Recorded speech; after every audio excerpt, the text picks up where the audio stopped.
The weak yen and Instagram culture made tourism Japan's second largest export. Not everyone is happy about that. Everyone really is going to Japan this year.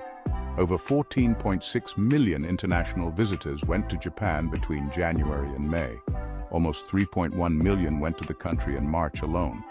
If that trend continues, Japan is set to exceed its record of 31.9 million tourists in 2019. Total inbound tourism spending rose to 1.75 trillion yen, or $10.8 billion in the first quarter of the year.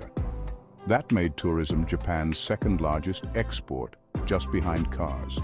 It's the first time since the final quarter of 2019 that tourism spending is in second place. Inbound travel almost vanished during the pandemic, but recovered quickly after Japan started lowering its COVID controls in September 2022. Japan lifted all restrictions in April 2023. Tourists in Japan now have a lot of spending power as the yen hits record lows against the US dollar. That's making hotels, sightseeing, and family meals cheaper for foreign visitors. But Jeremy Beck, the global head for Japanese travel platform Rakuten Travel, thinks the surge in Japanese travel is about more than just a weak currency.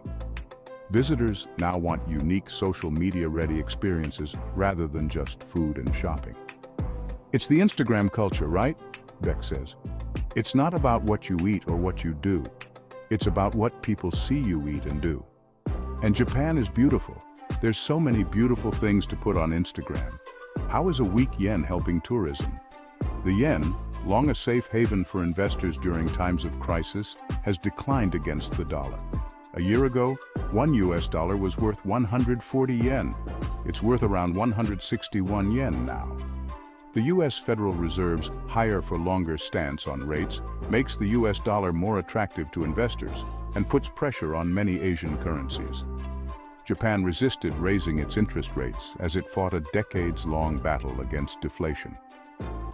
The Bank of Japan kept its key interest rate in negative territory, even as other central banks tried to match US central banks' moves during the hiking cycle between 2022 and mid-2023. In March, Japan's central bank hiked interest rates above zero for the first time in 17 years.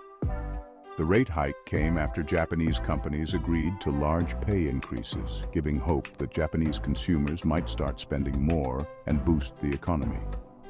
Japanese companies typically viewed a weak yen as a good thing, as it lowers the cost of exports and increases the value of repatriated overseas profits.